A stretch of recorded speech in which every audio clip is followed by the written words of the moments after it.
Great.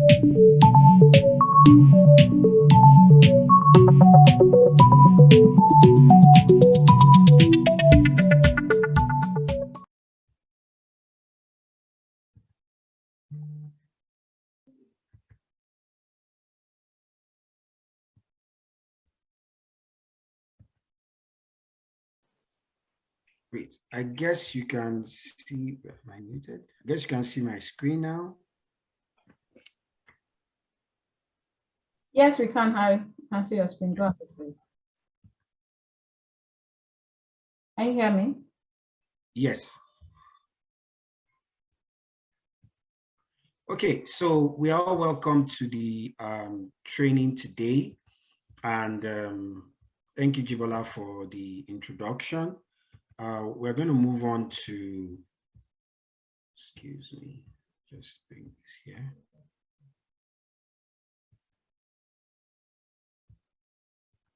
We're going to move on to our presentation today.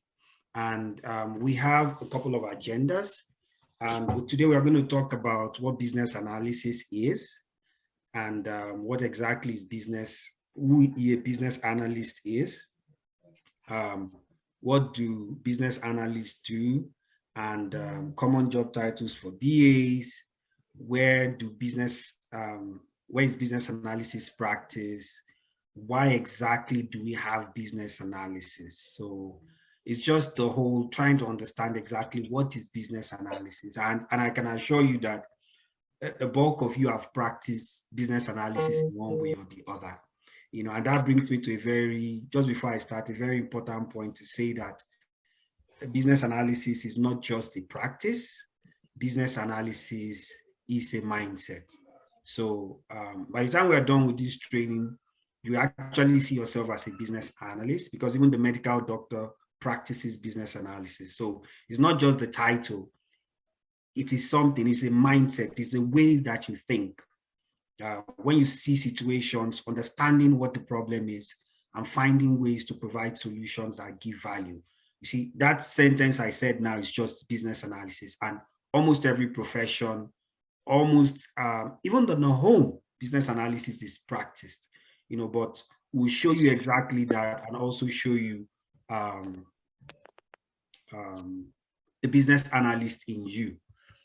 So the first thing is, what exactly is business analysis? You know, and business analysis is really about problem solving. It's about understanding problems or understanding organizational, business, personal needs, and performing certain activities. That's where you see the what, who, why, where, and how.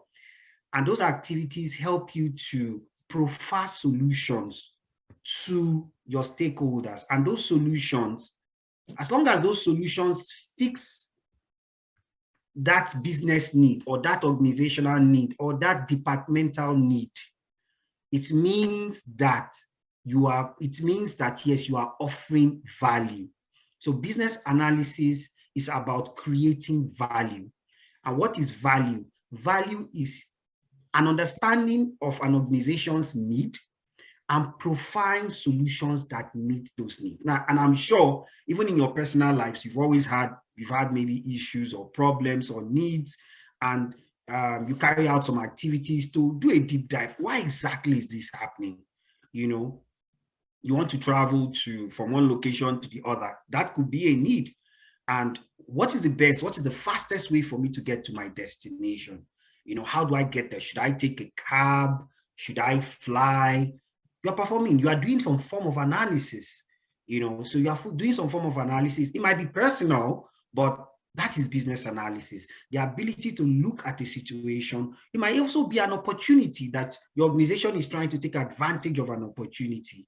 And you feel that, okay, how best do we maximize this opportunity? What do we do to get maximum value, you know, and deliver on what we are supposed to deliver on?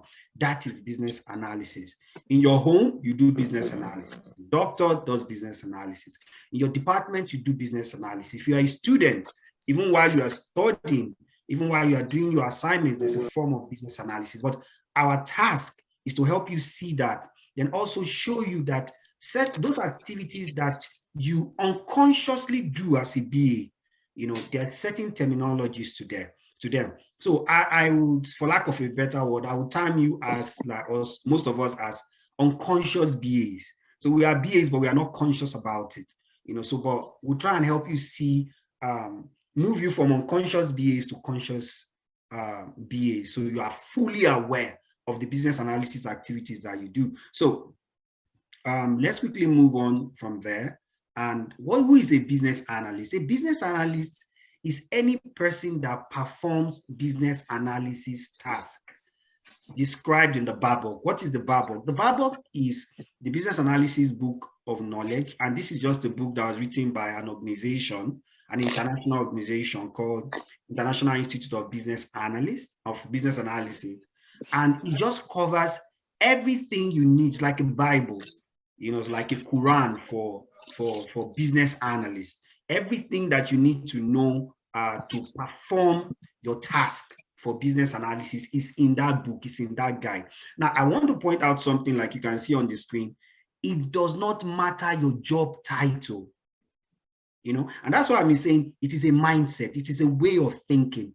It is certain kinds of skills that you have, you know. So take note of that. If you perform business analysis tasks according to some laid down principles, you are a BA regardless of your job title. And this is gotten from one of the surveys that was taken, the global business analysis survey that was taken. And you can see the various job titles that BAs have. Traditionally, BAs are called business analysts, but you could also be called a BA project manager. You could also be called an IT business analyst. And what is an IT business analyst? It's just a business analyst that works in IT. You know, you could be called a consultant. For instance, an organization needs to deploy something, or they need to improve their processes. So they employ a consultant to come help them understand the current state of that process, the future state of that process, and help move them from their current state to the future state, or help them improve their business analysis, help them improve that particular process. That's also business analysis. And you can see job titles here are managers and directors, vice presidents, C-levels. Someone has unmuted himself again. Okay, don't do it. Don't do it. Eh? Okay. I just said never do it. Sorry for.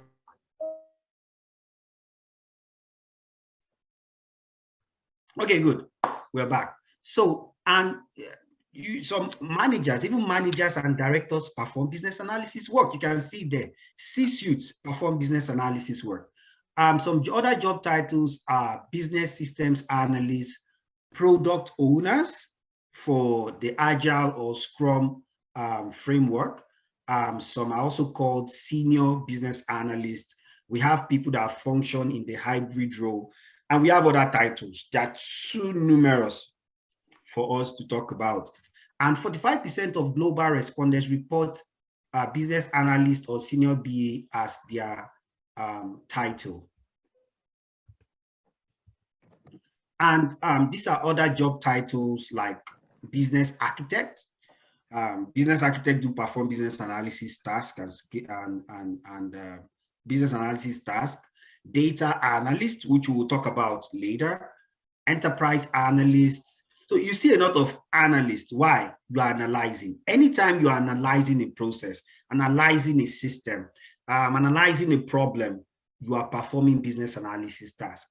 Management consultant, business systems analyst. And the main reason why I'm emphasizing that there's a BA in you is to help you to realize that your experience is not a waste.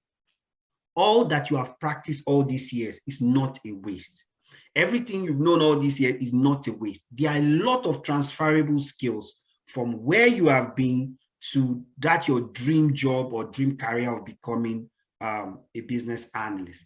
We have other titles like process analysts, product managers, product owners, requirements engineer, system analyst, and before I continue, I would just like you to if you can just type in the chat your various job titles that you have. I just want to see the common job titles that we have. You can quickly just type that in the chat. I don't want to unmute everybody.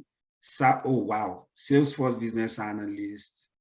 Baker, yes. Scrum Master, Help Desk, Service Desk, Financial Student, Tax Administrator. Wow. Wow. Pharmacists, we have highly skilled people here. HR Journalists, BAs. It's actually too fast for me to, to read out. So lawyer, wow. I told you, even BAs do business analysis. Lawyers do business analysis too, because when a client comes to a lawyer and has an issue, the lawyer needs to understand what is the problem. One, what does the law say? So what does the law say? How do we go and defend you in a law court or provide certain kinds of advice? That is some form of analysis. Banker, business consultant, property and casualty advisor, telesales, business development officer, early childhood educator. There is a business analyst in all of you. Thank you for the response. Awesome, awesome. We have highly skilled people here, and this is really awesome.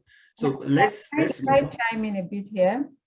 Okay. Very interesting roles I see, and some of them maybe because of the way the chart is moving so fast, you do not mention their title. They will feel there is no business analysis work in what they do. For example, the telesales analyst. A customer would call you. You will listen to the customer to understand what their needs are, what their peculiar situations are, and then based on all those information, you are able to profile them with solutions that will meet their needs.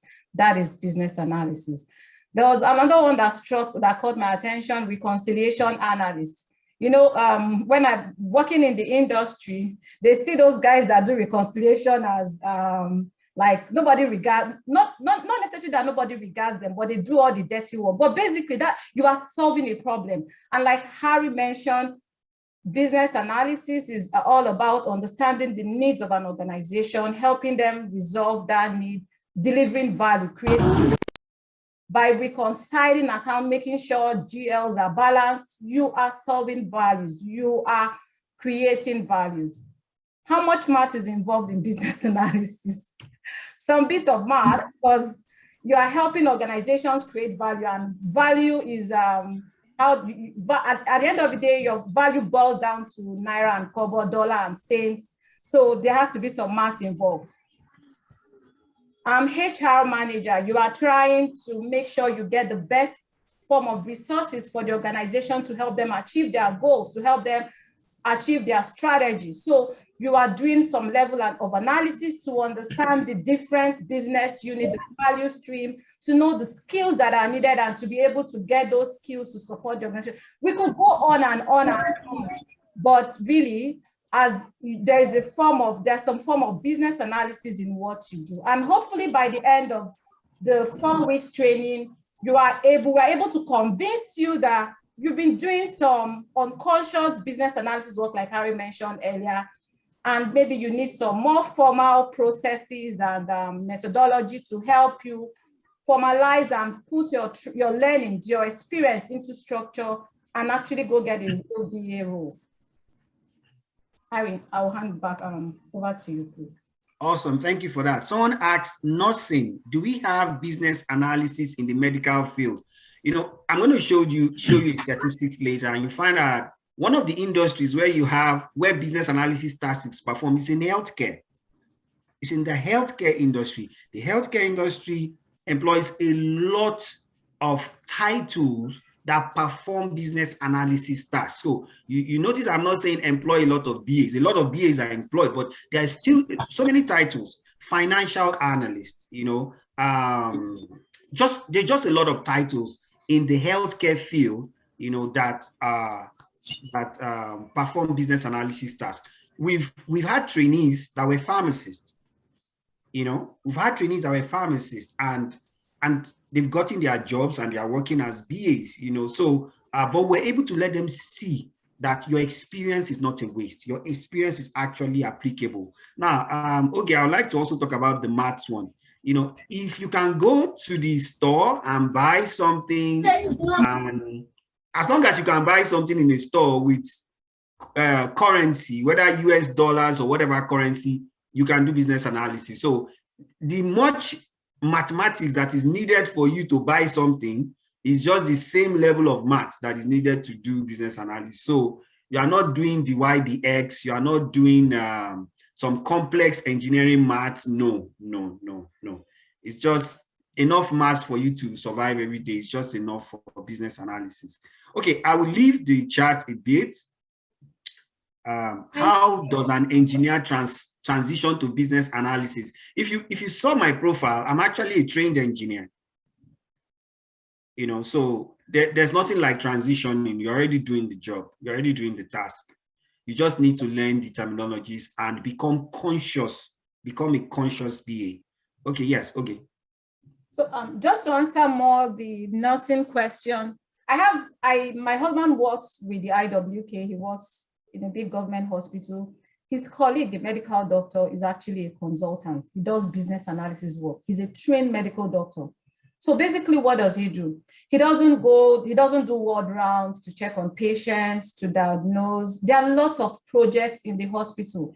They would need to buy some surgical equipment, some very complex beds. He needs to do analysis to know the number of patients that do come in for different parts, maybe the women's wing, the children's wing, do some data analysis to understand what the numbers are the beds they have in stock. Does it meet the needs of the patient? Like, things have, technology has improved. There are lots of things, some of the equipments they have do not really meet world-class organizations. So his job is to, do some form of benchmarking. What are bigger hospitals doing out there? He does a lot of research and then comes back to see how that can be implemented in the hospital. He manages those projects to make sure the hospital sets goals to say, this is what we want to do. We want to expand our offering to children, want to increase the women's wing or the children's wing.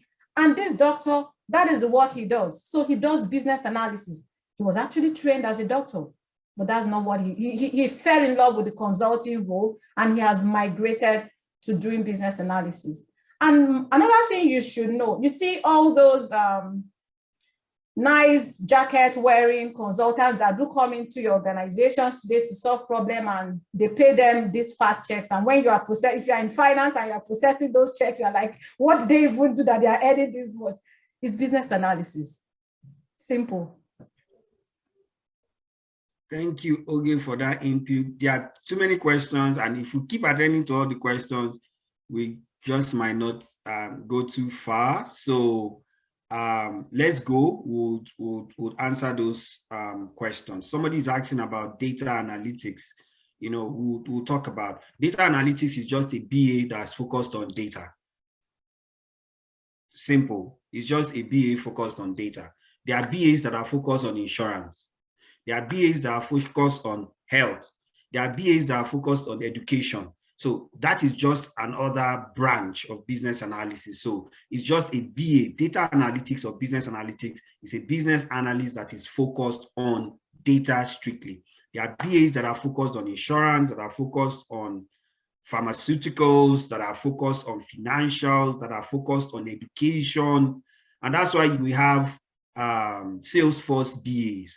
That's why you will have financial BAs, so, but let's move on. So keep your questions coming because we are going to look at them. So keep your questions coming. What skills do successful BAs possess? So like I said, business analysis is a mindset. It is a way of thinking. It's not just a profession. It is not a title. It is a mindset. It is a way of thinking, and I really hope by the time we are done, I'm able to convince you about that. And that does a lot in your mind.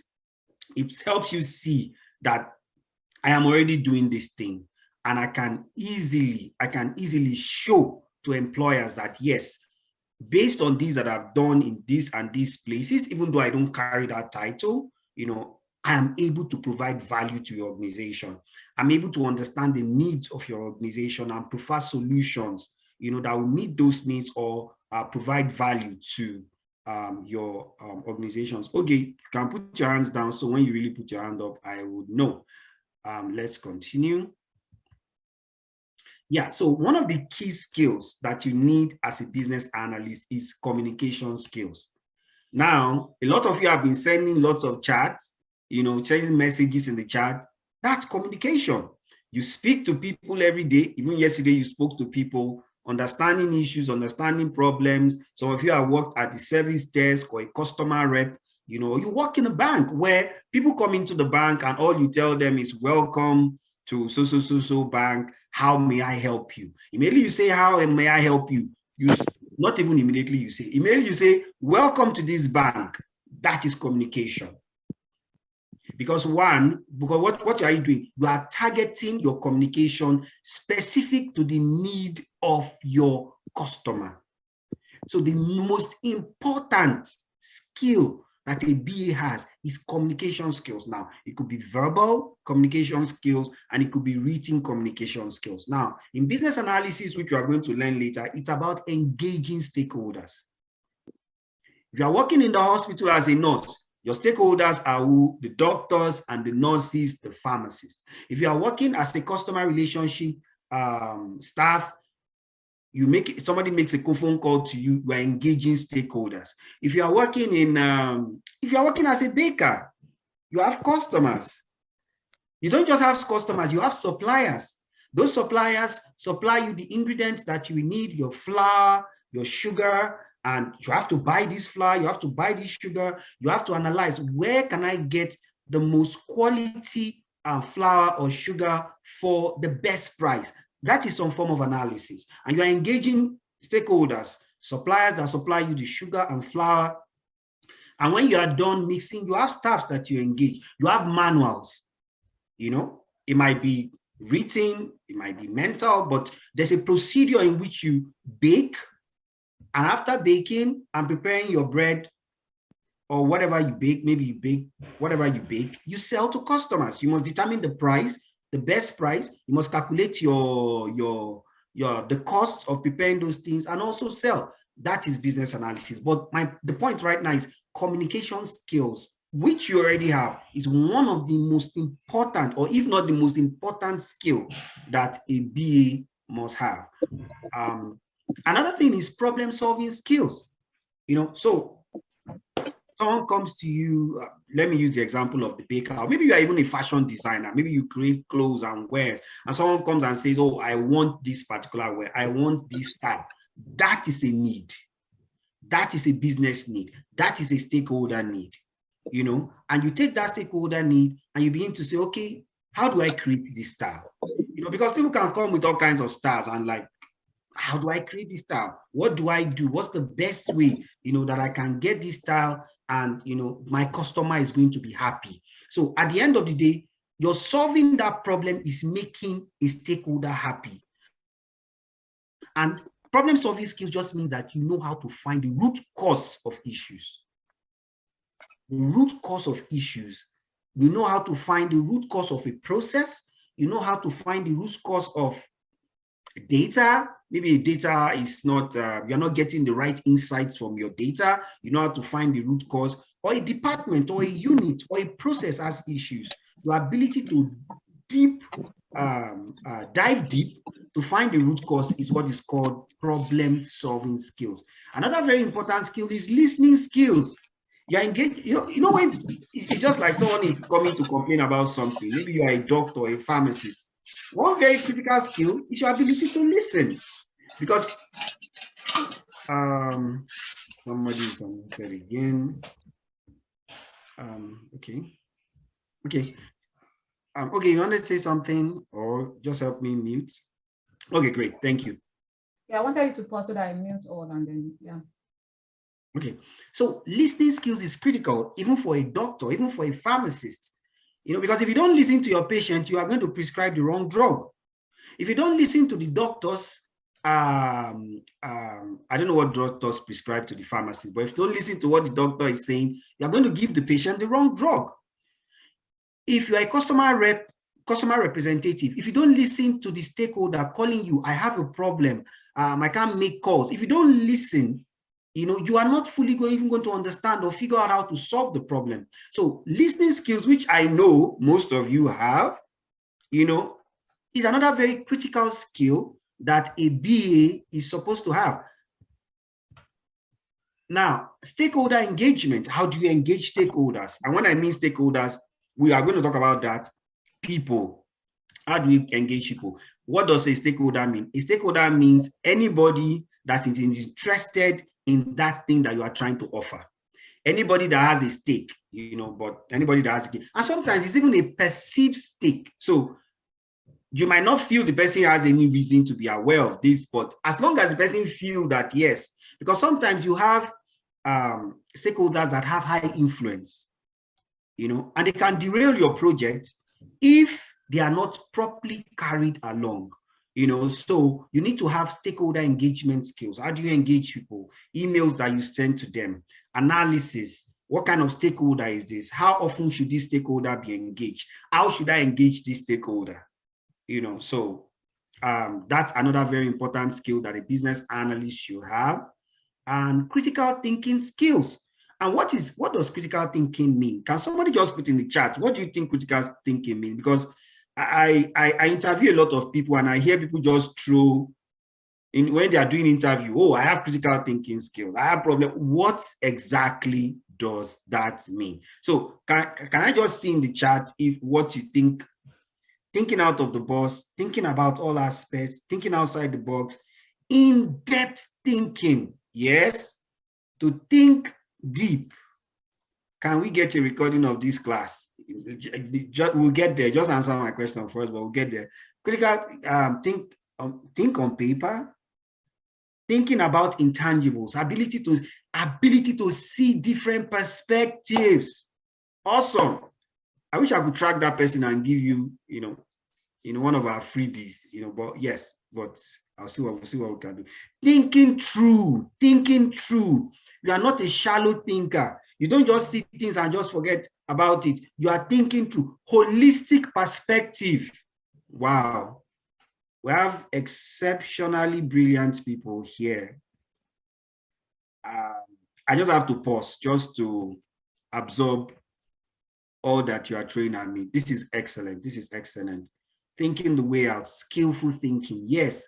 Critical thinking skills, your ability to differentiate what is important from what is not. Your ability to differentiate what is important from what is not. Your ability to see things holistically, like some of you said. Excellent.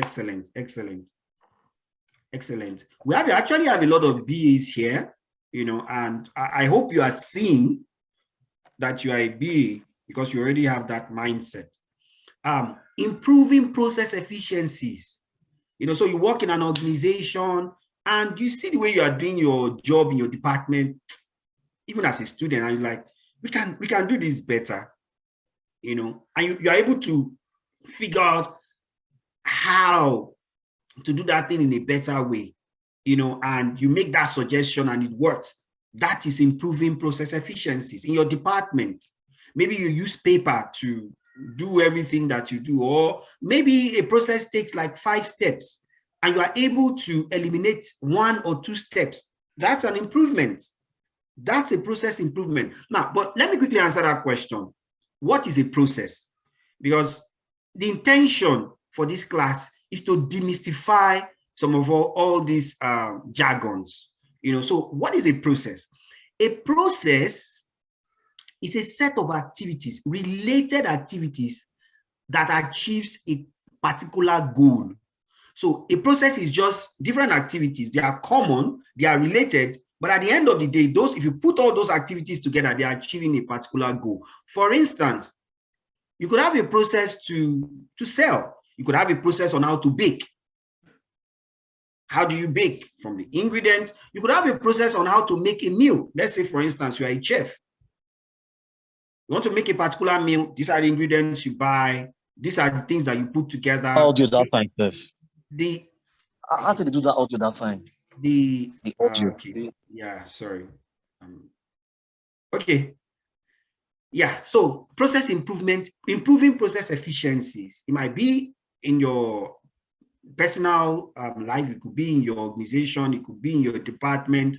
As long as you are able to improve processes and make them more efficient, taking out the redundancies, taking out the non-value adding activities. Remember I said a process is a set of activities, related activities to achieve a common goal. Sometimes you can have 20 activities, but 5 of them are non-value adding. Your ability to eliminate, to understand the process, eliminate the redundancies is a form of process improvement. So that's one of the skills that a BA has. Another skill is improving customer experience. You know, how do we make our customer experience better? How do we make our customers happy? You know, how do we make our customers excited? And this will speak directly to those people that have done customer relationship, that are customer relationship experts or customer relationship analysts. You feel that, oh, all I do is pick up calls, or all I do is attend to customers. You are doing business, a lot of business analysis work. And you are trying to make your customer as satisfied as possible. Your customer engages you with a problem and they leave happy. That is customer experience. That's an enhanced customer experience. That's an excellent customer experience. But in carrying out all those activities, there are a lot of business analysis work that you actually do. Innovating, yes. And innovation means that you are able to see things differently, think out of the box. So as something is wrong, we usually would do it this way, but you found a more efficient way to do it. It's a form of innovation, and a bulk of us do it unconsciously. And that's why I said a bulk of us are unconscious business analysts. You're already a business analyst, you're not just conscious about it. But at the end of this class, you will be able to see that, yes, we'll convert you from being an unconscious BA to a conscious BA. Helping organizations gain competitive advantage. And when I mean organizations, it doesn't mean $20 billion organizations. It could mean a not-for-profit organization. It could mean a startup organization, a sole proprietorship.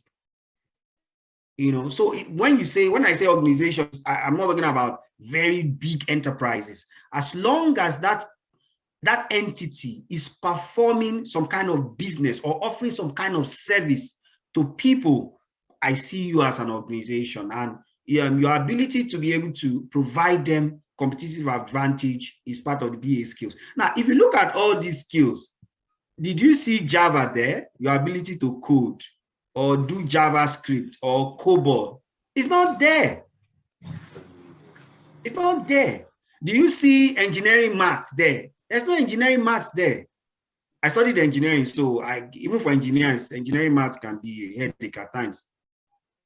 It's not there. You don't need to know Java. You don't need to know JavaScript. You don't need to know Python. It could help you. I'm not saying it cannot help you. It can help you. You don't need to know what are the programming language. There are a lot of programming language, extremely technical things. Those are not the foundational skills of a BA. The foundational skills of a BA is communication and problem solving. Communication skills and problem solving skills. They are the most critical skills that you need to have as a BA. All the other ones are just cherries on the pie. They just make you distinct, make you stand out. Okay, so I don't know. Let me just quickly look at the chat. Yes, you don't need machine learning. Machine learning, wow, that's a big one. You don't need machine learning, no. You don't need Python or R. You don't need all that, to become a business analyst. So let's move on and look at other stuff. Now, let me show you some other skills that you need. It's just another like I said, communication skills, 9%. So you can see that the biggest skill set that you should have as a BA is the communication and problem solving skills, even listening skills, influencing skills, emotional intelligence, negotiation skills, leadership skills, storytelling skills. You already have skills, that will bring value in your workplace, and let's see. So what exactly do business analysts do? What exactly do business analysts do? So I think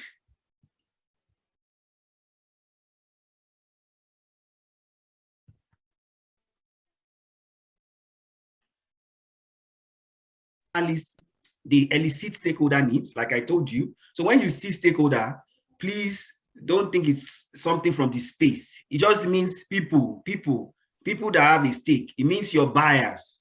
It means your customers. It means your project sponsors. Anybody that just has a stake. It means your customers that have issues. Business analysts discovers, they synthesize, analyze information. So somebody comes with a problem, you listen to them. You remember the listening skills. You listen to them and you are able to figure out, okay, this is what the problem is. And, we might just begin to help you. They understand the root cause of issues. Remember problem solving skills. Problem solving skills is about understanding the root cause of an issue. Understanding the root cause of an issue. You take maybe for instance, you are driving and you notice your car is wobbling. Maybe the tire is wobbling or something. And you know what? The car is wobbling. The best thing I need to do is to buy another tire. And you go and get the best of the best kind of tires. And you put it on. But it's still wobbling. Why? You did not do a root cause analysis. You did not understand the real reason why that car is wrong. It might not be the tires. It might just be something else. Maybe a screw is loose somewhere or something needs to be tightened. I remember once I wanted to change my tires from my from my winter tires to my summer tires. I decided I was going to do it myself. So I went and I changed the tires myself. But I bought a new set of tools. And after changing it myself, there's this noise my car just developed all of a sudden. And I was like, what is going on? I only changed tires. And I went to the mechanic to get it fixed. And the guy told me that you put the wrong tires in the wrong places. And for some strange, I never knew that you're supposed to put certain tires in certain locations. And it was like you placed them wrongly. I was like, wow, I didn't know that. I thought I would just change the tires and I'll move on. And to be frank, I didn't believe him. I told him it can't be true. This is not the first time I've changed tires. I've changed tires since I was 12 years old. I've been changing tires. So I can't be this old and changing tires and telling me I didn't put the tire. And the guy said, okay, let me prove it to you. So he just moved my tires around. And he said, this tire is supposed to spin in a particular way, but you turn the tire in the other way. So it's spinning in the opposite. So I was like, that doesn't make any sense to me. And the guy changed the tires and the noise stopped. Now, my point in saying that is that I did not perform root cause analysis. I did not figure out the root cause. But based on what that mechanic was able to do, was able to tell me the root cause of the noise I was hearing in my car. Stakeholders, business analysts also investigate and clarify stakeholders' desire. Sometimes stakeholders will just come to you and say, oh, I have this problem, I can't make a call, or this is happening, or that is happening. But sometimes what they are saying is, like in my own example, what they think the problem is not actually what the problem is. Sometimes stakeholders tell you they want something, but they are actually wrong. What they want is something else. But your ability to...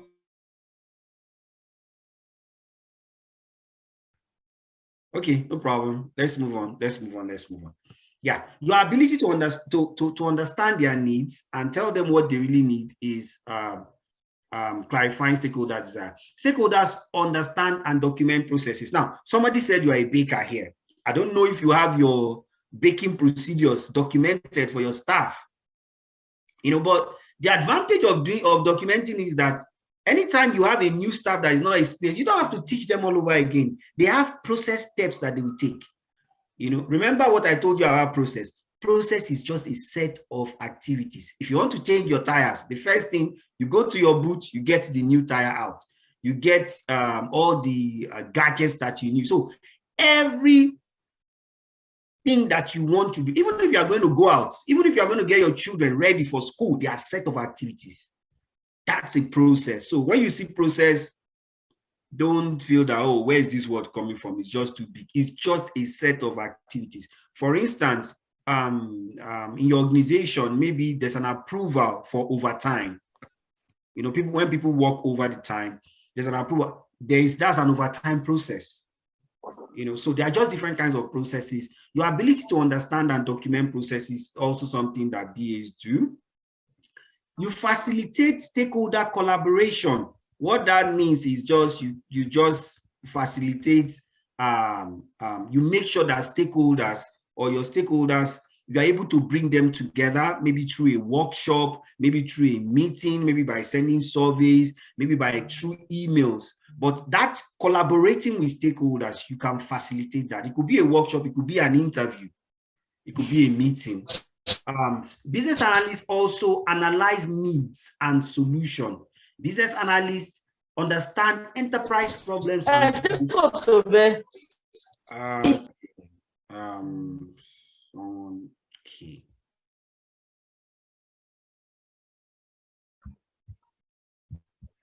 Don't worry, we have your time to talk. Just be patient with us, you know, because if we take all the talking, we might end up not doing anything.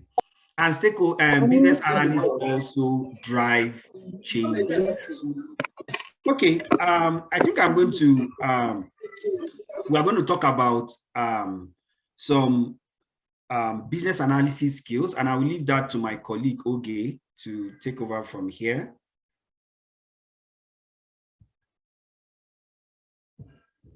Yeah, Harry, please continue sharing. Yes, please. Yeah. So I think Harry has spoken a whole lot about what BAs do, and to summarize all that, he really drilled down a lot. Can you hear me? Yes, absolutely.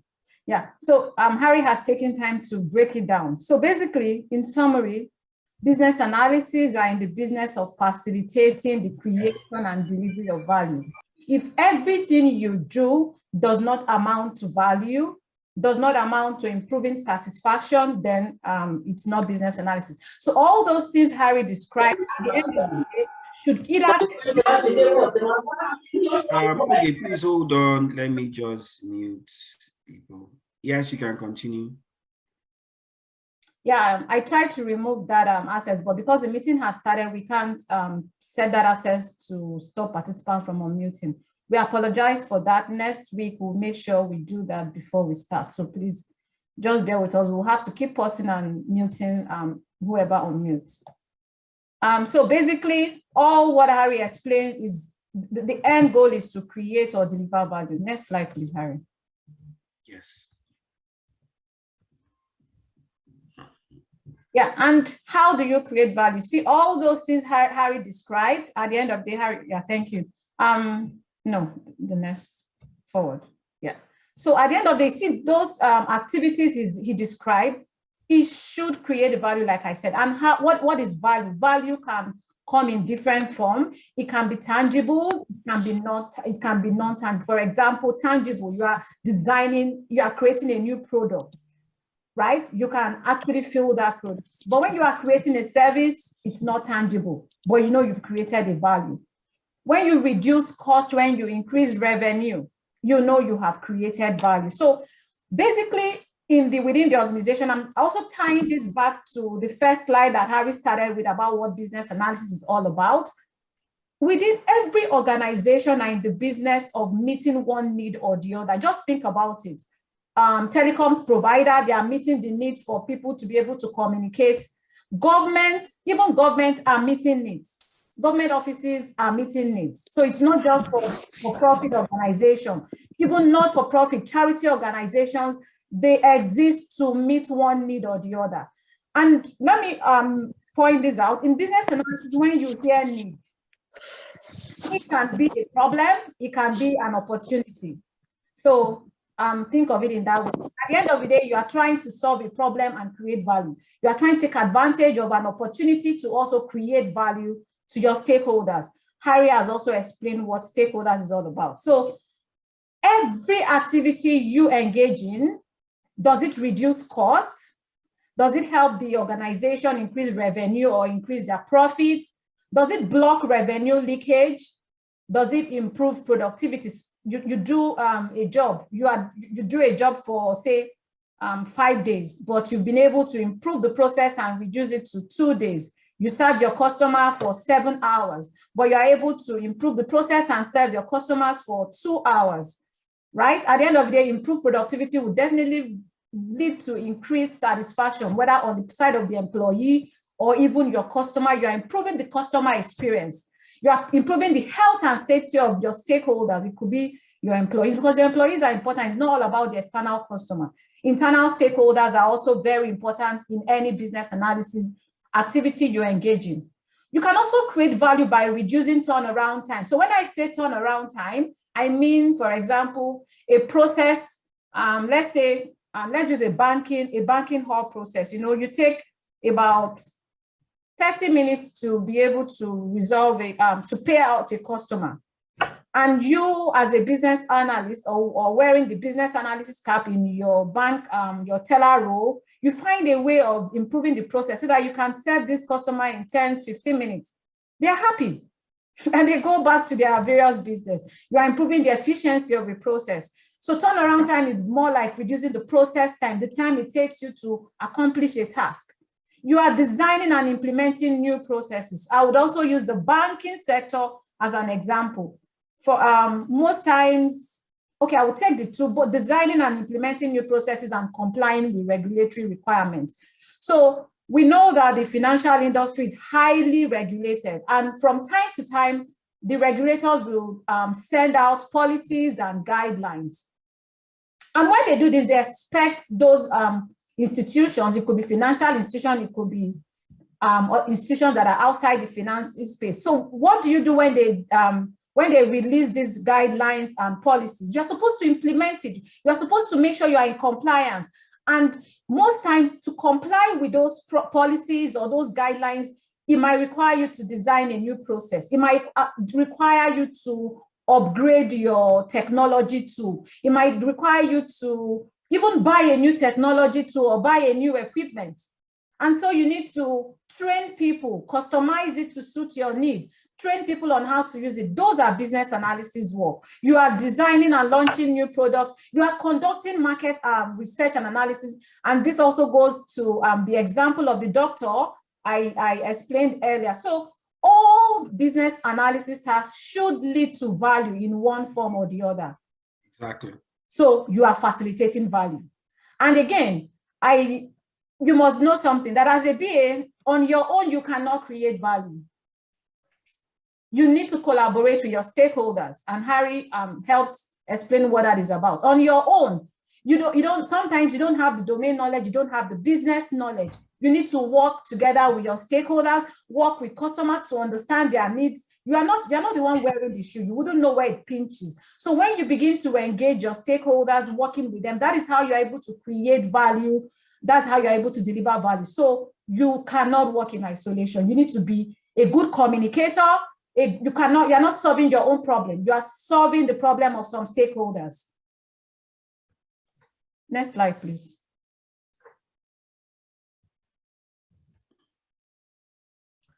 Okay, Harry made mention of something. You based on all the interaction and engagement so far, I want to believe that some of us can now own the fact that we do some form of business analysis tasks unconsciously, and our organizations do not recognize us or compensate us enough for doing those business analysis work. Do you agree with me? I want to see some feedback from the chat. Like, do you agree with what the slides we have shown so far, the knowledge we have passed on so far, that you actually do business analysis, but you do it unconsciously, and your organization do not even know what you are helping them do, and you are not compensated as much as BAs do? Oh, absolutely. I see the engagement. Yes, someone says we are not remunerated enough. Okay, that's good. If we've been able to establish that with you, then I think we've met like 80% of our objective for today's session. So you're already doing business analysis. You just need some few addition, right? Some few things to add to it to come out and beat your chest and say, yes, I can actually practice as a business analysis professional. Okay. Harry, let's move on to the next slide. So yeah, where is business analysis practice? We'll not even waste time here. All of us here are from diverse industry, and business analysis is practiced everywhere.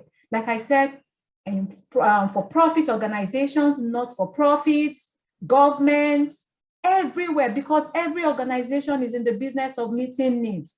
And the BA is just to step in, use methodologies and framework to help meet this need. You don't want to meet this need randomly, anyhowly. You want to follow a process so that you get a consistent outcome. That is what business analysis is about. So you practice business analysis everywhere. And let's look at some data to prove this. And this is also coming from the IIBA survey. Okay, basically, this next slide is just talking about that no part of the organization is excluded from business analysis activities. So this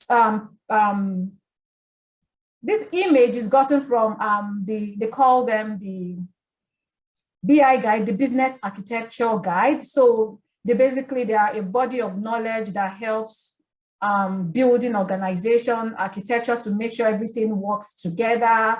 Everything works together to help the organization achieve their goals. So they've been able to define the various parts of the organization in this slide. So we have the policies and the rules and regulation. We have the vision and the strategy, because that's where basically the organization starts from. And then from vision, strategy, they distill it down to initiatives and projects that will help them achieve this strategy. There are matrices, there are measures they are using to measure to make sure they are achieving their strategy.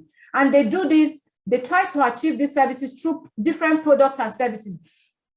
They have business rules, they have policies, they have regulation, they have capabilities, they have, there's an organizational structure, there is a value stream that helps them deliver that value. They have lots of information, the ones they generate internally, the ones customers generate, and they have lots of stakeholders, internal and external. So this is just describing the different parts of an organization, and business analysis is practiced in all these parts. Example, you can be implementing a new policy from the regulators. So you're working here. Can you see my cursor? No. Maybe that's because I'm the one sharing. Oh yeah, it's true. Okay. You're working with diverse stakeholders. You're also working at the strategic level to help organizations take advantage of, gain competitive advantage. You're working on initiatives and projects. You're working to help design new products and services. You're working to improve the capabilities of the business. You're helping to make sure that information of the organization is safe, secured, well managed. You are improving the value stream of the organization. You are modeling the organization to be able to deliver on their vision and strategy. So business analysis is practiced every corner of the organization. No part is excluded. All right, please, next slide. So yeah, from the IIBA, which is the recognized business analysis body today, from their survey, their 2021 survey, it showed that about 74% of their respondents actually work in the private sector. We have about 20% working in the public sector, and we have about 6% that work in the non-for-profit. That's the charity bodies and all that. So a BA can actually work anywhere. In fact, I have a mentee that I'm coaching currently. He's supporting a charity organization, and he's doing business analysis work.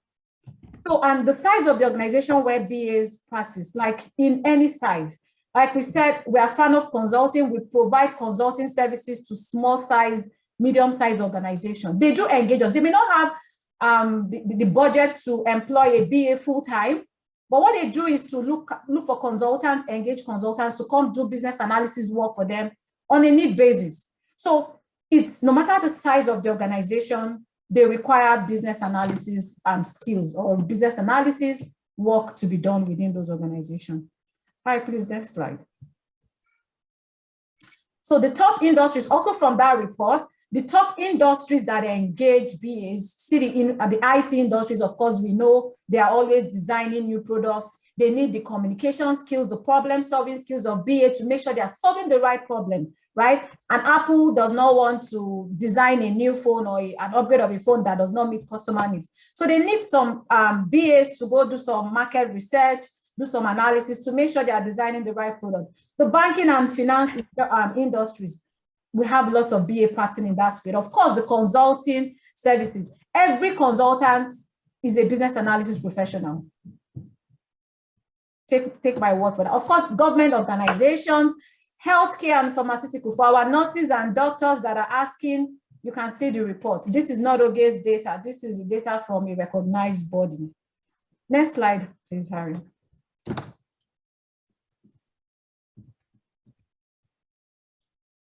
Okay, and we're still talking about the areas business analysis can be practiced. So information technology, business process management, project management, product ownership, designing of new products, change management, organization change management. So we have what is called the product side of change and the people side of change. So most times when you hear about project management, you think it's just they want to be able to design a new IT product or meet a goal. But there's also the people side of change, because you're not just focusing on designing a new product, rolling out a new solution without thinking of the people that would help manage, that would use and adopt that process or that new tool. So you need to pay attention through organizational change management, and it's your BA skills you need.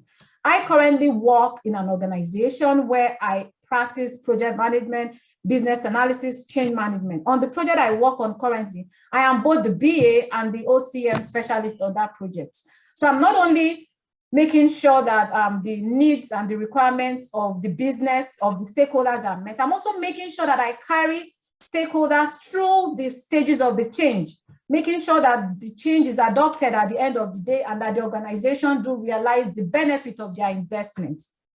Customer experience, some of you might say, like we talked about the telesales person, customer care specialist, you think you are not doing, you are trying to improve customer experience, you are solving the problems of the customer, you want to give them, you want to leave a good taste of the organization when you finish serving them.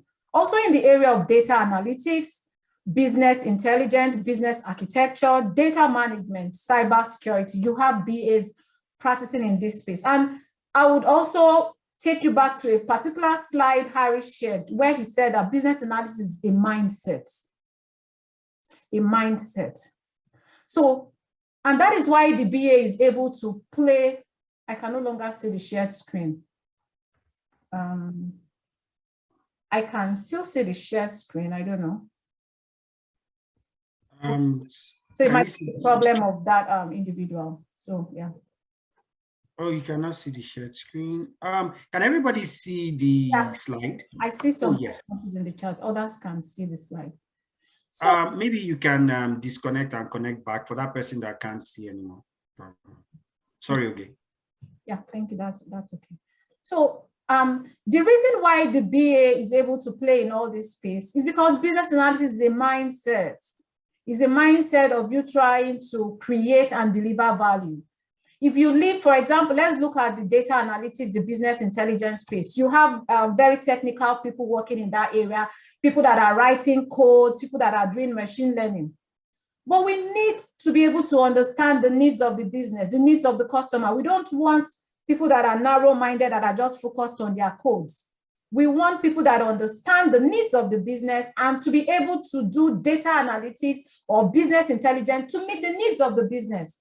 Because whatever activity you are engaging in as an individual in an organization, and you're not paying attention to your stakeholders, your customers, at the end of the day, you won't create value. So, and that is even the reason why organizations do engage BA, because most times the BA are like the middleman between the business and the IT or the very technical people. So business analysis is a mindset. As a cybersecurity person, you can actually take business analysis training to adopt that mindset in doing your work. And I assure you, you will not be an ordinary data analytics or an ordinary business intelligence professional. You'll be compensated more for the skills you'll be bringing on the table, because you're not just having those core technical skills. You have some very well sought after soft skills like the communication skill, problem solving. You have an understanding of the business and the industry. You're not solving problem in isolation. You have a systemic mindset. You think system-wise, you think holistically, right? That is the business analysis mindset. So other functional BA titles we've seen, for example, we've seen very technology specific. We've seen BAs practicing in specific technology. For example, you hear Salesforce business analyst, SAP business analyst, ServiceNow business analyst, Microsoft Navation BA, name it, whatever new technology. Basically, what you tend to see with such title is that apart from having the business analysis mindset, which is the core skill, they've now topped it up to specialize in understanding that product, that technology product. For example, the Salesforce, you understand the modules within the Salesforce, you understand how to administer, how to assign user rights, how to support users that are using that technology tool. So you find BAs working in this space. You also have BAs working in domains, in industry. So we've said this before, the financial industry, the healthcare, manufacturing. I've practiced business analysis in the manufacturing industry, in retail. I've done financial industry, I've done oil and gas industry. You need, like I mentioned, business analysis is practiced everywhere. We also have the framework BA. You hear agile business analysts. They're still BAs, right? But they understand the agile framework. It could be Scrum, it can be Kanban, it can be extreme programming. There are different frameworks under agile. You can also be a lean process business analyst.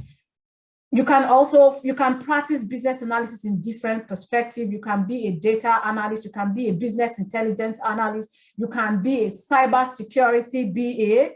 Yes, you can actually be a cybersecurity BA. I have a friend, she works as a cybersecurity OCM specialist. So she manages organizational changes within the cybersecurity team of our organization. So you can decide to specialize, right? I am a general BA. I have not gone industry specific or domain specific. I can work in any domain.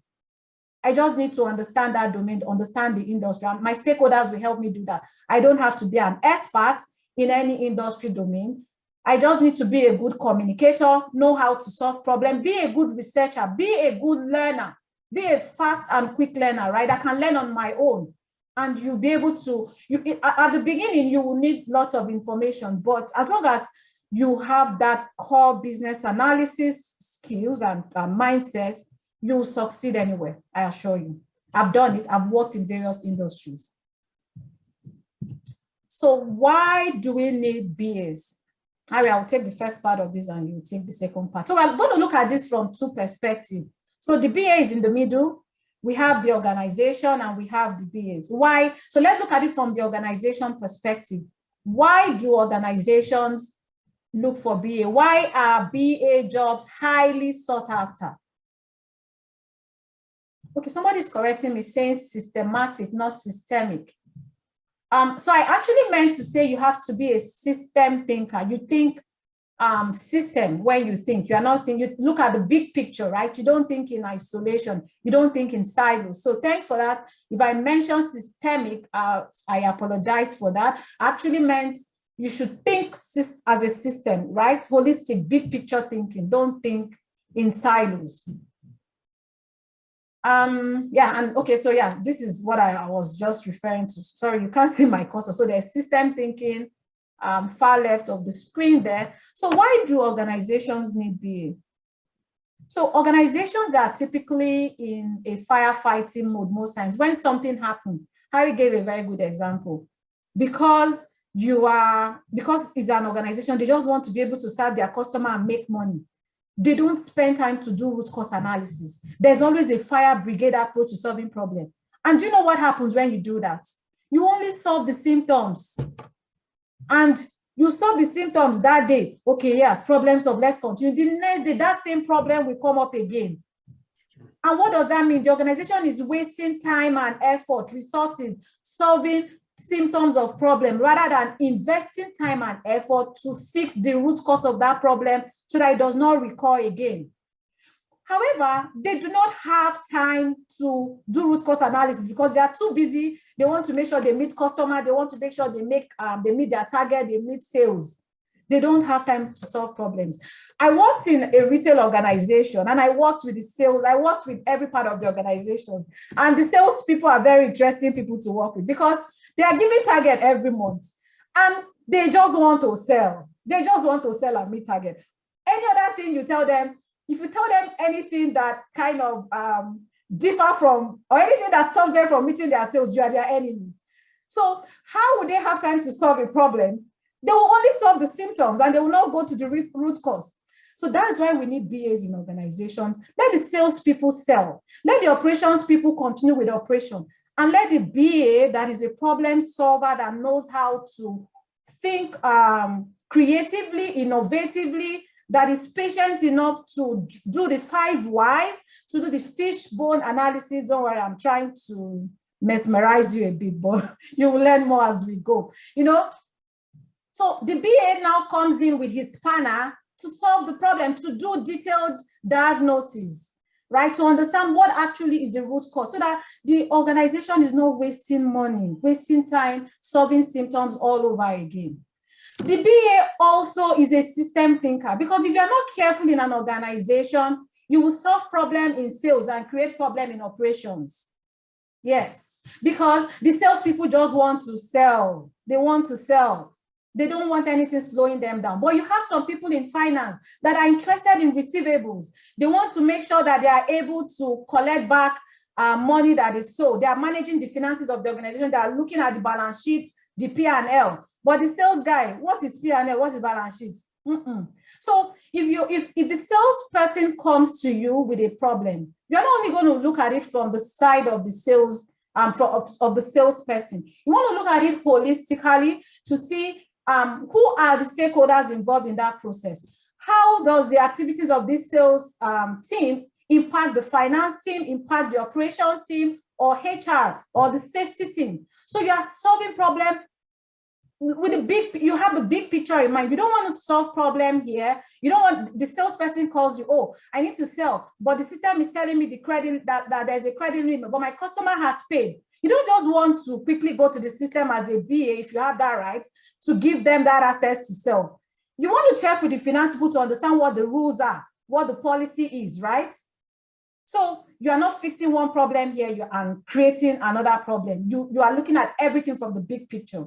That is what BA do. You are not coming, there's no fire brigade approach to your work. There is a method, there is a process to solving problem, which we are going to show you in the course of this training. So this is just, I will stop at this is why BAs, organizations do need BA. And from LinkedIn, a LinkedIn report showed that during the pandemic, that the most sought after skill, the skill that jumped by the highest margin is business analysis. So look at, we have blockchain, we have cloud computing, we have analytical reasoning. Artificial intelligence went down by -2, cloud computing +1. You have scientific computing going up by +3. But the business analysis skill jumped by +10 because the pandemic took a lot of organizations off balance. They were like, what do we do? How do we make sure that our staff that are working remotely, they are able to access resources securely? How do we make sure that everybody have all they need to work? For example, I work in an organization where we don't have all our process digitized. So part of the project I did at the beginning of the pandemic was to automate our bookstore. I work with a college, we sell books to students because we didn't want them to come in. We didn't want so many people coming together. We wanted, before now, they have to come into the bookstores at the campuses and buy the books they need for their courses. But we then needed to find a solution to make sure that students can stay in the comfort of their houses, order their books, have it delivered, or pick up at the COP side, make sure many people are not coming together. I also had a department that had all their processes on paper. All the approvals were done manually. But with the pandemic, nobody is in the office, right? So we had to do some business analysis work to make sure that that department continued doing their work. However, digitally now, we needed to digitize some of their process, some of their paper processes. And so I'm not surprised seeing this skill. And of course, we know we've been seeing variants of the BA, and most organizations are working remotely. Most have not gone back full time. And we don't even know how things are going to pan out, right? So the business analysis skill jumped up by 10. Harry, can we go to the next slide? I'm trying to rush a bit so that we can answer questions. So Harry, I will pause here. Okay, let me take this to the end. So and now I've talked about the value of business analysis to the employer, to organization. So now let's look at it from an individual point of view. So let me ask us a question. Why do we wake up every morning, Monday to Friday, rush out of our house to go and do one work or the other? What is the objective? What do we hope to achieve? Salary, just any salary. I see Neki. To earn money, yes. And we know that to pay bills, yes, the Benjamins. To earn good salary, because there are salaries and there are salaries. We know that. Some people wake up, we all wake up together, but we realize that some people earn times 2 what we are earning, and we all spend the same hours at work, right? So, or work competitive wages. Thank you very much. Yeah. So basically, why business analysis? It is a highly compensated job, because the skills are not very common. Not everybody have problem-solving skills. Not everybody is a good listener. Not everybody is a good communicator. However, we can learn the skills. Some people are not born great communicators. Some people are not born as excellent problem solvers. Some people do have those traits, right? It comes to them naturally. But every human being can be trained. You know, there's this slide that says, oh, some people are born leaders, only some group of people can be leaders, but it's not true. You, as a human being, you are trainable. A human being remains ordinary until trained. So you're not different from these guys that wake up and earn this arm robber salary, like they will call it where I'm coming from. You can earn it. You just need to get the right skills and the right training to help you earn it. Yes. So look at the amount they pay business analysts in the US. Let's look at North America. So see, it's over 100,000 USD. See the Canadian number. It's almost 100,000, because this is just the average. You have some earning over 100,000 and some earning below. And we know, I don't want to make mention of some other jobs. We know what they earn, right? Yeah, this maybe you have to work for 2 or 3 years to earn this amount of money some people are earning in a year. Next slide, please.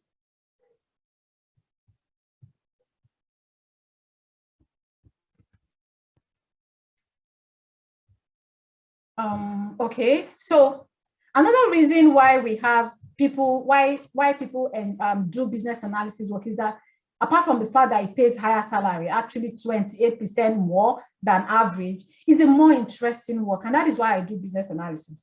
My first degree was actually industrial chemistry. I then trained as a chartered accountant, but I've really not practiced those 2 professions. I just love business analysis. I love solving problems. I love creating value. It's very interesting. There's never a dull moment. I personally cannot do a monotonous work. I cannot cope in such environment. I love new challenges, new things, learning new things. You know, it keeps you aware of what is happening in your environment. Because for you to be a good BA, a successful BA, you need to be aware of what is happening around. You need to be very conversant with trends and all that. And of course, better work-life balance. Oh yes, I've been working remotely for 2 years now, and I hope to continue working that way. Yes. Better workplace culture in some places. And there is something I love about my work. I am very well respected, because whenever I come on project or I come to organizations, they see me as a problem solver. And there's this respect, like they see me as a superhero. Like I have these toolkits this bag, you know, I don't know if there's this cartoon I watched as a kid, something Billy, that has this bag where he can bring out everything that solves all the problem. So that is how they see beings, like, they are superheroes, they come and solve all the problems, they come and make everything work. Sports Billy, exactly. So we are sports Billies, we are superheroes, and we get promoted very often. Like, in fact, if you are looking for promotion, something, I'm not encouraging you to do it though. You just simply start looking for another job. Have a good brag sheet to brag to the new company that this is what you have been able to do and you can do. And, you know, you are just getting pay rise like that. So it's a very interesting career, I assure you guys. Next slide, Harry. Harry, do you want to take this? Yeah, I'm just going to rush through this because I want us to be able to do some deep dive into some BA concepts, you know, but this is just something to show the unconscious BA. But I'm beginning to see that we are moving from unconscious BA competence, you know, because I can see a lot of people beginning to see the BA superhero in yourself. Now you are moving towards the conscious BA competence. So the unconscious, you understand the industry, you understand your domain, you are working as a baker, a fashion designer, you understand that industry as a principal, someone in education, in medical or healthcare, you have your good communication skills, you are a problem solver, critical thinker, you are result-oriented, self-motivated. Quickly, can someone tell me one quick word for problem solving? Because I've mentioned it a couple of times. When I say I'm a problem solver, what does that mean? I just want to see, I know we're extremely intelligent here, so I still just want to satisfy myself. Yeah, yes, a business analyst is a problem solver. Excellent, excellent. And I want you to realize that that person is in you. So problem solving is about root cause analysis, and that is what you, and I'm saying you, I'm pointing to you, do as a business analyst. So let's move to the next slide. I want us to just move a little. Yes, please. Question. Somebody asked if a business analyst can work from home. Very interesting question. Yes, and I want to also let you know that as a business analyst, you can practice from anywhere in the world. So there are platforms today that are actually looking for these skills. You have Upwork. I don't know if anybody has heard about Upwork. You have Fiverr. You have some BAs that do provide services on those platforms. You are in anywhere in the world. You are in Africa, you are in Asia, you are in Europe. You can actually provide your services on those platforms and earn foreign currency wherever you are. So, and you can just set up your office, your set up office at home, and you can earn. So basically, just get that knowledge, get the training you need, and begin to sell yourself. Begin to make yourself available out there on those platforms. As in the world is open. There was something I had in mind, which because I'm trying to rush, I guess. So the beauty of the business analysis career is that it's a very mobile. Is a very mobile career. So your knowledge and your skills are mobile. Anywhere in the world you can provide your services. Like there is no restriction, no bars. Anywhere in the world. I don't know if anybody has read the book called The Jewish Phenomenon. So they were doing analysis to understand why the Jewish people are very, very successful. And the findings was that they usually have skills that are mobile, such that anywhere they find themselves, they are able to provide that skills and earn money. The skills you have is not tied to a location, a geographical location. Yeah, it's a very interesting read, and I encourage people to read that book, yes. So the Jewish phenomenon is about if you want to be a successful person, you should be able to, your skills, your knowledge should be mobile. Anywhere you go, you should be able to deploy that skill, that knowledge. You should be able to earn from anywhere in the world where you are. I hope that answered that question. Sorry, there's another question, quick one before you move on, Harry. I don't know, he's saying, what's the difference between the functional BA and the technical BA? Is this the time to answer that, or maybe much later? Yeah, because if I want to answer that, I might need to go into some extra details. But a couple of things that we're going to say will help to clarify that. We talked about some functional roles like the ServiceNow, the application specific, like Salesforce and all that. But we'll deep dive into that. So I saw that question and we'll definitely answer that. So please be patient with us, and thank you, Jibola, for helping us to note that. Now, somebody's talking about, is it okay to skip certification? And is it okay to skip certification and just job hunt? Yes, I would say that question is like, for instance, somebody is saying, I want to learn how to bake. Should I learn how to do icing first, or should I learn how to do the cake first? So usually what is important is for you to get the basic knowledge, and that basic knowledge you already have, that basic skill you already have. When you start practicing, you can put the cherry on the pie and, get your certification. But to get BA jobs, it is not mandatory that you have certain certifications. You can have them. I don't have a problem with that, but get into the practice first. And the best way to get into the practice is to itemize the business analysis task that you do in your current role. Put that in your resume. Let your resume be targeted towards the job and start applying. So apply for the job, get the job, then you can look at certification. Now, some people have been doing the job and they say, okay, you know what? I think I'm ripe to get the certification. Go ahead. We can also help you get that. How much knowledge do we need in technology? All you need in technology is your Microsoft Office suite, PowerPoint to do presentations, Microsoft Word to document your needs and to model your requirements, Excel to write your requirements or do your traceability, Visio or other modeling tools to do your process flows, your use cases. So it's just basically writing your user stories. You can use an application called Jira. You can write it in Microsoft Word. There's really no special technology. Like I said, you don't need Java skills to be able to do that. Yes, Gantt chart.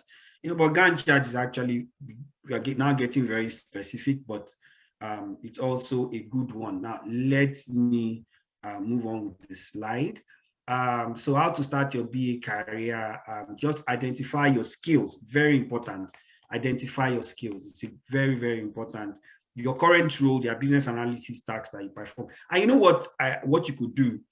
After this training, go to a job site and just type business analysis and just see what comes out. And you will see that one of the most common denominators you will find is communication skills, problem solving skills, communication skills. So those are some of the things that should appear in your resume. But just go to a job site and type business analysis, and you should see a lot coming out from there. Now, there are commonly asked questions, and like what's different between a business analysis and business analytics. So business analysis, like I said, it's a mindset. And what is that mindset? Understanding customer needs, providing solutions that solve that need, and enabling change by delivering value. That's just business analysis. Business analytics is just a business analyst that is focused on data and deriving insights from data. Because even if you take data and you are trying to analyze data, that's still business analysis, because you are doing some form of analysis, trying to find trends, trying to look at the patterns in a data to make predictions. So the point is that data analytics or business analytics, it is just a business analyst that specializes in deriving insights from data. Do BAs need coding skills and technical skills? No. And please, I want to note that word need.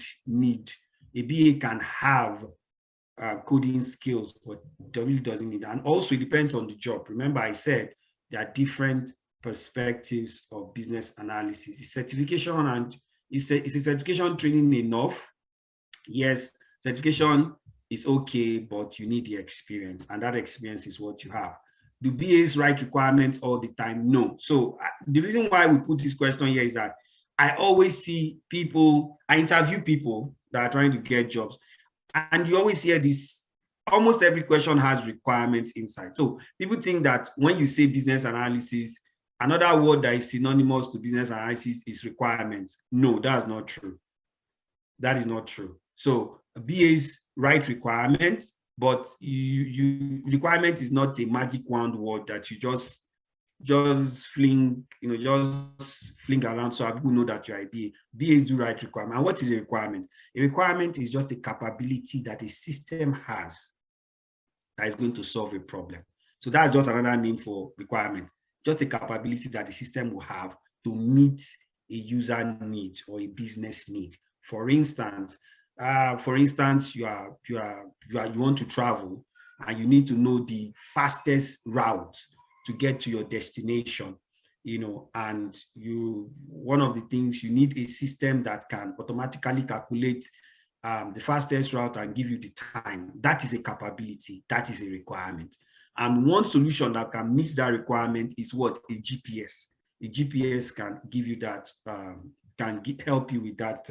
Or your Google Maps. Yes, your Google Maps is a solution that meets that requirement. Will there be mentorship or internship after this training? Absolutely. But it comes, we have a group, but for some specific kind of mentorship, it comes at a price, which we'll talk about later. So I would, yes, we mentioned this earlier. We're going to have one lucky winner that gets 100%. So this 12 weeks business analysis practicum is practical focus. So we take a case study. Usually these case studies are real life business problems, and we solve that problem end to end. This is exactly what a BA would do.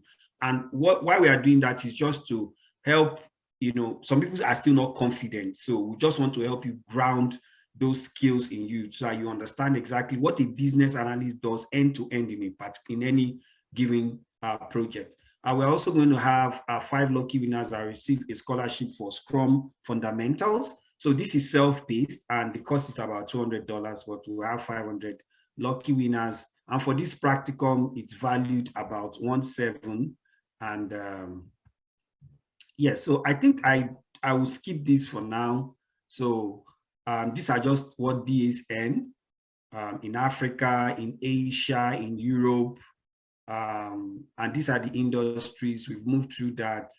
But in United States, BA, I'll just run through this. BA earn an average of $108,000 US every year. If you look at the skills in the US that BAs have, communication, listening, and problem solving. And I see all of you here. I know we all have these skills. Let's move on to Canada. It's about an average of 96,000. And you see the skills again: communication, listening, and problem solving, the top 3 skills. I'm emphasizing that this is the United Kingdom. They earn about £56,000. And if you look at the skills again, communication, stakeholder, and listening skills, Australia, people really earn a lot, which is about 27,000, and the skills are also communication, listening, and stakeholder engagement skills. In South Africa, we don't have the statistics, but a bulk of the people work in the banking, finance, and insurance, and 8% work in consulting and professional services. In Nigeria, a bulk of people that practice BA work in the banking, finance, and insurance. The energy and utility is about 10%, and consulting is about 10% too. Now, let's go into what business analysis is. So now let's go proper. Business analysis, like we said, it is just a practice of enabling change. Yes, okay. I think we should take questions. You're going into okay. Oh yes, I apologize for that. Yeah, let's do the questions quickly. Fisayo's hand has been raised. I don't know if his hand must be paining him now. I'm sorry if you are a lady or a guy. So maybe I'll just, because your hand has been raised, I'll just quickly unmute you, or ask to unmute, then you can ask your question. And please, if your question has been addressed through the commonly asked questions, let's save time and not ask it again. and just move on to something that's not been addressed, please. Let's help. Let's stick to time. Yeah, Fisayo, I sent a request for you to unmute. Somebody asked, is it possible to directly transition to a senior BA role? Yes. If you have been working, if you have been doing the business analysis task, of course you can. If you are confident about your skills, yes, you can. You don't have to shortchange yourself and say you want to start as an entry-level BA. No, you don't have to at all. You don't have to. So Fisayo has refused to. Okay. Yeah, sorry, I raised my hand in error. Oh, okay, no problem. Thank you. Yeah, Stella. You can unmute, Stella. Okay, I sent you a request to unmute. Okay. You have a list of the questions that some of the questions we've missed. Do you want to read out? Yes, there are a couple of questions in the chat, but they are coming in with so much. Yeah. So I have a few here listed here, Harry. Okay, great. Let me mention a few. So one here says, how do we transition our position into senior role in business analysis directly from other IT area? Okay. Okay, let me take that. So for instance, in business analysis, what does it mean to maybe be a senior BA? A senior BA means that you can take a project, and you can do your business analysis activities end to end. That means you can understand business needs, you can engage your stakeholders, you can identify who all your stakeholders are without skipping any. Please, I need your number so that I can call you after the session. Okay, fine. You can understand your business, the business need. You can profile solutions. You can document your requirements. You can document your requirements in models. So what do I mean by models? Remember children. Usually, if you have a storybook, and that's maybe it's one of the stories. If you want to present a story to a child, what do you use? You present it in pictures.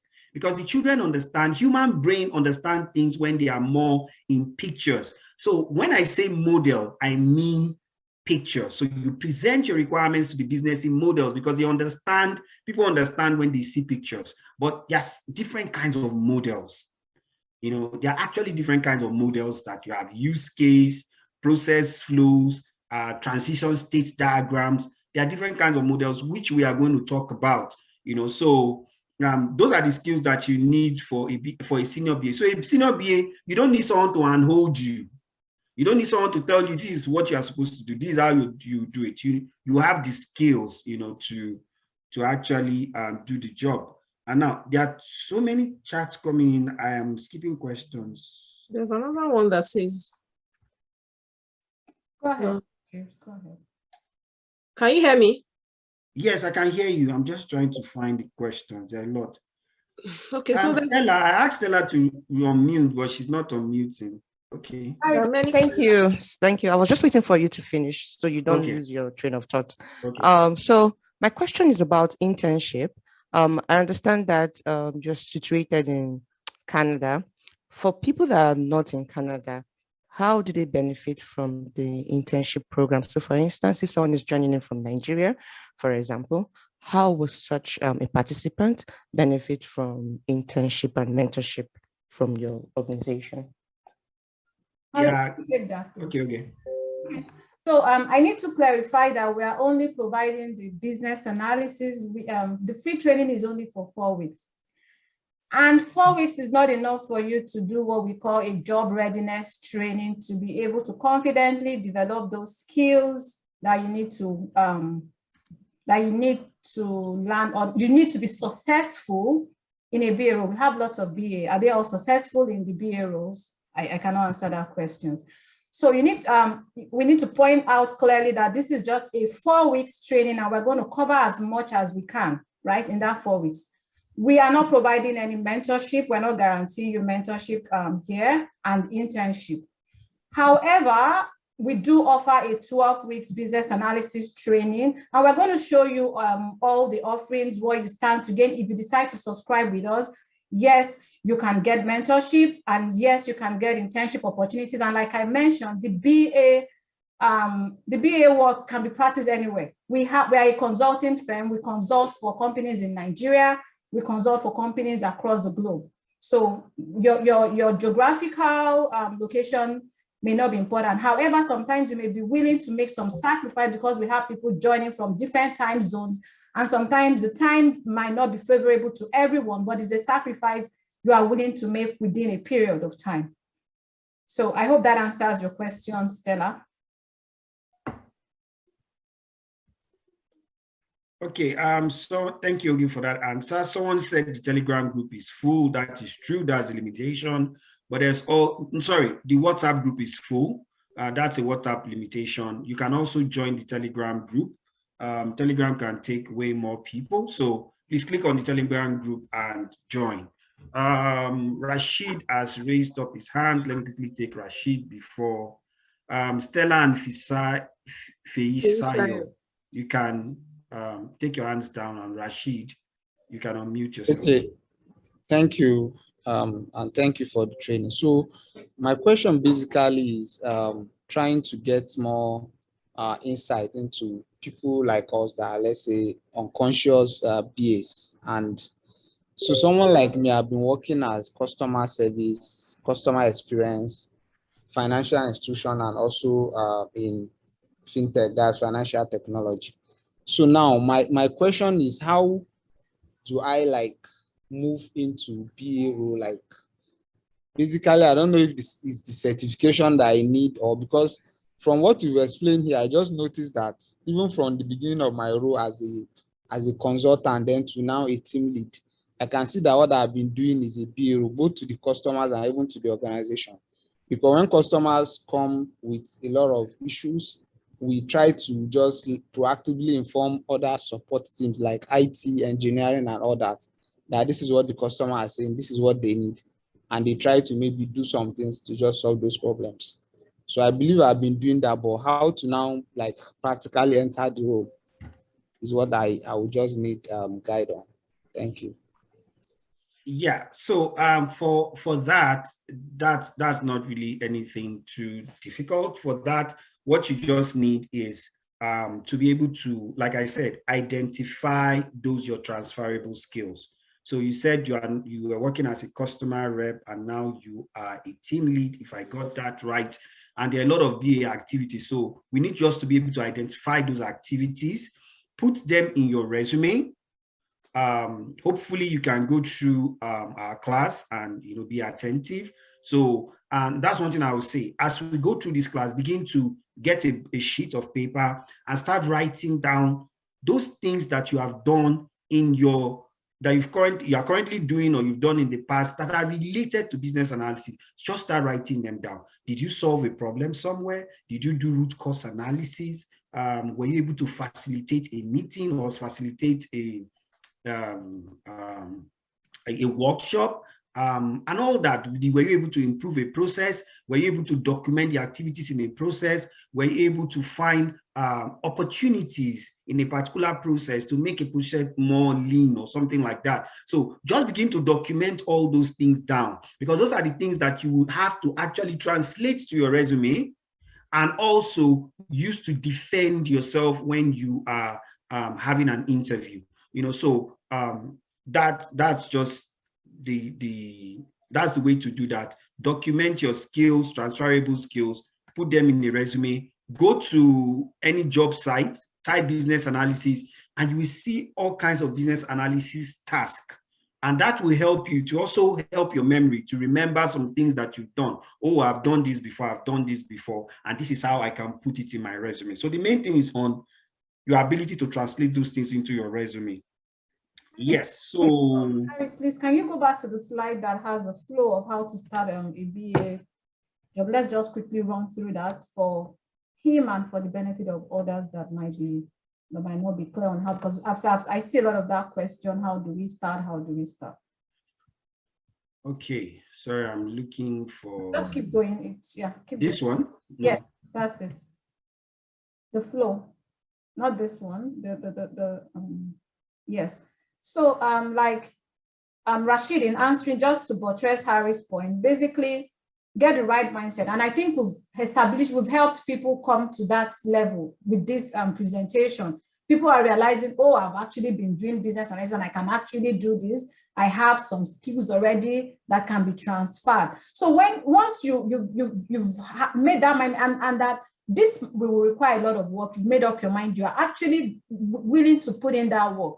So you perform what is called a BA competency assessment. Harry shared a slide where he walked us through the key skills that are required of business analysts. So you've been practicing business analysis unconsciously. Now you are going to sit down, spend time and assess yourself in all those areas. So the IIBA actually has a resource that can help you do this. It's actually a spreadsheet kind of, when you are putting in numbers, assessing yourself objectively, it's able to tell you your level and what you need to do, what the gaps are. I might be able to share that link within the groups for those that have joined the groups. So you articulate your current skills. What are your transferable skills, like Harry has mentioned? Benchmark it against the IIBA competency framework. Yeah, identify your skill gap and develop an action plan to close those gaps. And one critical action gap you can want to start running with is to get a coach or a mentor.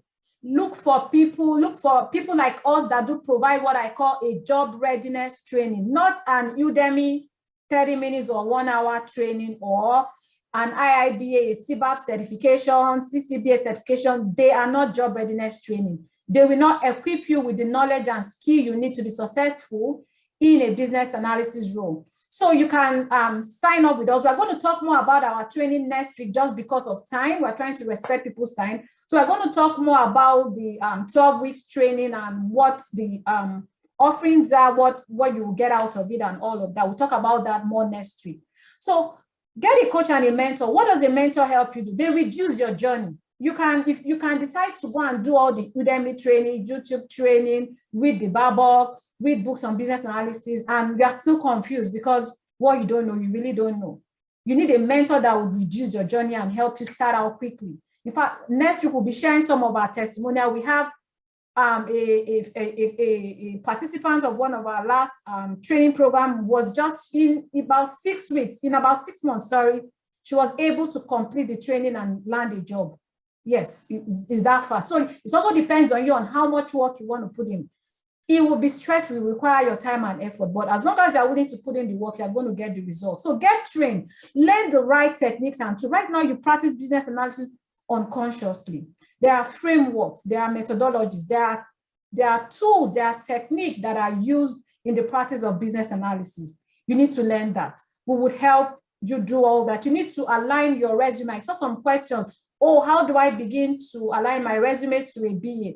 So in the course of that training, we'll show you how. And basically what we do is that you're not going to throw away all your experiences. We do not recommend that because you're already doing business analysis. But we're now going to open your eyes. You need to now see what you do from a business analysis perspective. You need to look at what you do from another lens. You're going to wear the lens of a BA, take off your normal routine operational work, wear the business analysis shade and look at what you are doing and begin to articulate it and develop your BA resume.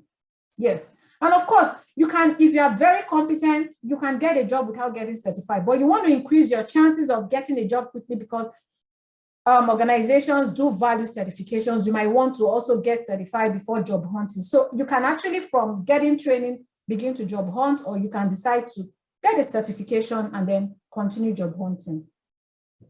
I hope that answered the question and any other question that might come around that area. Harry has posted, I think, a job posting, a job description that we can look at and see, begin to compare what we do, and that would help us begin to see how we can begin to tailor our resumes to be based on what we do currently. Your experience is very relevant. I do not agree with trainers that finish training you and cook up a resume you cannot even relate or find yourself inside. So your experience, very relevant, very, very relevant.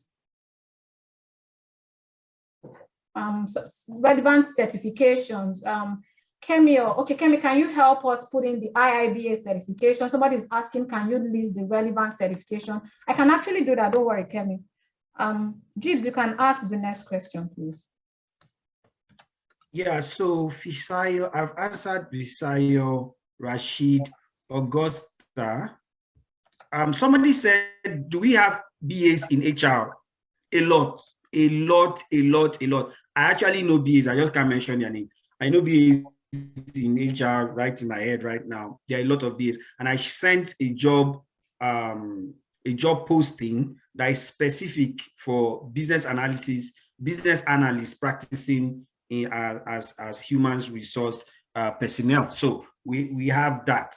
Augusta, can you? What? To that. So in my prior organization that I worked, there's a role that was created. It's called the HR business partner. That is actually a business analysis role. It's called the HR business partner. Some banks, I know, consulting for some of the banks, I saw those kind of roles. So before the HR person would come up with job description, job specification, skill set, they need to do some level of analysis. So HR specialists that know what they are doing are actually business analysts, or they are business analysts. I'll call them business analysis professional. They don't have the job title business analyst, but they are business analysis professional. They practice business analysis. Yes, somebody saying it's used in the bank. I know I came across it in the banks in Nigeria, yeah, when I was consulting for the financial industry. There's a question here. My goal is to be able to apply for and get business analysis roles at the end of this 5-week program. Is this a realistic goal, or would I require more training to achieve this? I think we need to clarify that this is a 4-week program, and you need to hurry.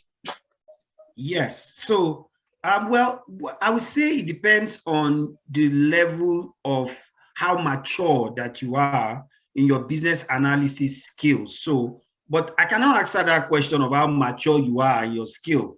I can only tell you that you've performed business analysis, but your level of maturity is what I don't know. But I can assure you that if you do the 4 weeks and you do like a practicum, hopefully you do with us or you do somewhere else, but if you do with us, I can assure you that you are going to get those practical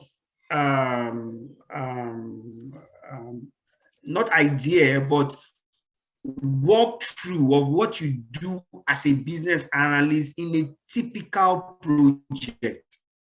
Of us need. We know we've done this thing. We know we can do it, but you just need you want someone to walk you through, to give you the context in which you can practice this, so you can actually see yourself in it. So the answer to that question is not here, neither is it there, because I don't know the level of your maturity. But if you go through a practicum class, which we do offer, you should be able to start applying for the job and get a business analyst role. Another thing I'll quickly say that we offer mentorship.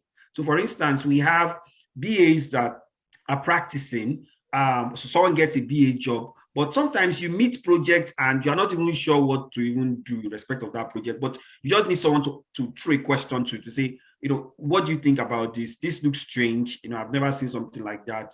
We can advise, we can, give you pointers and guides on how to, so those are some of the services that we offer. Now, let me quickly go to Augusta quickly.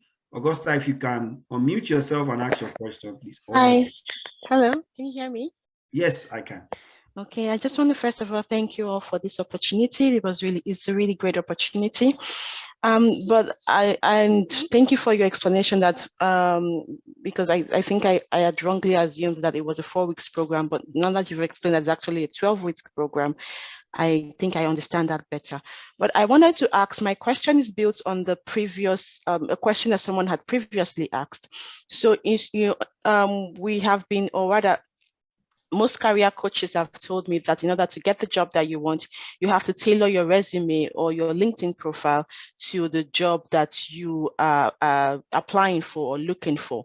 Now, for someone that is coming for, like the previous question, the person who asked the previous question said, someone who is coming from a customer service representative role or a HR, how do you tailor those job titles? Is it okay for you to how do I put it? because different organizations have customer service representative can mean different things in different organizations. So how do you tailor that to, is it okay for you to tailor it to like customer analyst or business analyst while still listing the specific roles that you played in those organizations? So that's the question I wanted to ask. Thank you. Now, thank you for saying that about targeting your resume. So don't target your LinkedIn profile, target your resume, you know, because different jobs have different requirements. So you don't want to start changing your LinkedIn profile for every single job. If you go to my LinkedIn profile, you barely find well, maybe for current roles. But in my past experience, I did a lot of business analysis activity, but I never used the name business analyst, never. But if you look at the task underneath, if you look at all the tasks I performed for those roles, you will see that they are business analysts. I went for an interview some many years back, and they offered me a particular salary, and I got the job. I was told that I was the candidate that was picked, and I went for the, they gave me an offer letter to sign. I refused to sign it.